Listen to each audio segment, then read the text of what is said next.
100% Chelsea. Chelsea 2, Bournemouth 1. Niinii, mate, talk to me about today. You know what? I'm not going to lie. When they equalised, I nearly snapped my glasses. I was so close to snapping them, breaking them. I was going to throw them on the pitch. I don't know. You don't need them anyway, it's fine. Yeah. But regardless, I'm not... Now, the worst game this season was the Man City game. But this game, I think it was even, because it's one of the most... I'm going to sound harsh, but I don't care. One of the most disgraceful performances I've seen. It was just completely awful.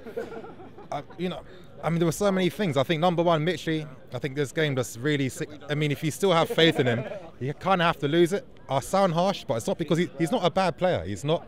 He just doesn't suit the team. When you see Mitchie, for example, he's always stationary. He's always standing still. Don't make runs in behind. Doesn't move out right to the left. Doesn't drop deep. The way we play, we need our striker to do that because you need Willian and Pedro making them runs in the middle. That can't happen when he's playing. Everyone's always isolated. And then, of course, if the front three aren't working, the wing-backs can't do anything. And, of course, we know that Zappacosta is limited. Kennedy's not even a wing-back to begin with. It was always going to be a struggle. And there was no surprise when Bournemouth realised, oh, crap, we can actually attack Chelsea. We struggled throughout the second half. They were pressing a lot higher up the pitch, weren't they? They changed their game plan. They just stopped the wing-backs getting forward. Now, with Conte, I'm not going to lie, some of you guys probably know I'm just not a fan of the guy. Philosophy-wise, tactics-wise, I think he's too negative. A game like this, you don't need a back five, I'm sorry. You could have easily pushed, you could say I'm part of even moving to midfield, I'm going to play 4-3-3. The wing-backs can't get forward, but imagine if you had Willian out wide, Hazard out wide, then they got freedom to roam. You know, especially the limited wing-backs to begin with. You know what I mean? That wasn't helping us at all, and it's just like Bournemouth, once they switched to 3-5-2 and really pushed up, I mean, it was kind of embarrassing how much we struggled against a B team Bournemouth because a lot of their first team players weren't playing, and then you got Defoe, who was their best striker, off. It should have been easy for us. And I'm just thinking, as fans, I think we've got to have more ambition for our club. You know, for example, let's say like a Real Madrid where, let's say they win a game like this, but it's an awful performance. The press are going to be angry at them. The fans aren't going to be happy.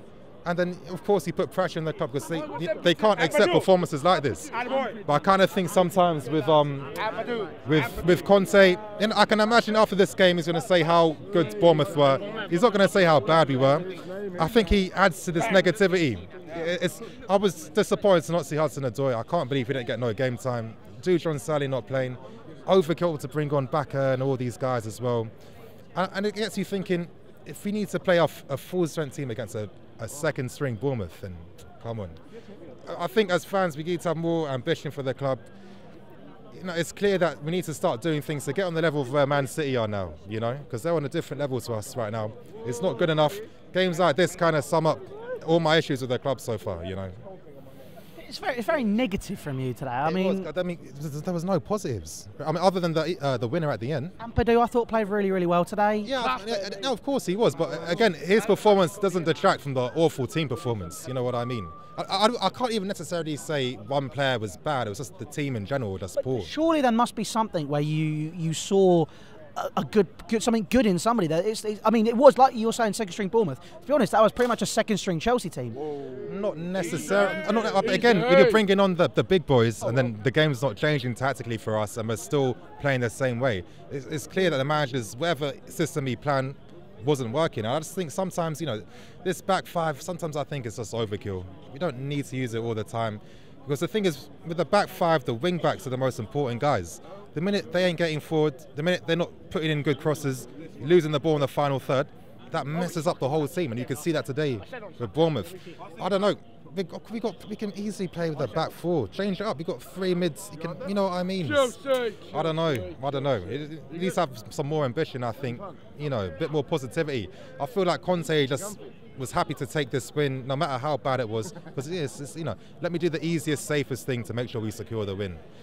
We can't be, you know, with Chelsea, we should be challenging to one of the best clubs in the world. This Saturday ain't good enough for us fans, I feel. Well, guys, if you want to see more of Niinii's stuff, make sure you head over to Bluelionstv. There'll be a link down in the description. Make sure you head over there and make sure you subscribe. It's fantastic content, very insightful, very good for tactical analysis. Oh, I don't know what to say. Wait, we look after each other. Yeah, but yeah. 100%. And obviously, guys, make sure you subscribe to 100% Chelsea as well. Take care.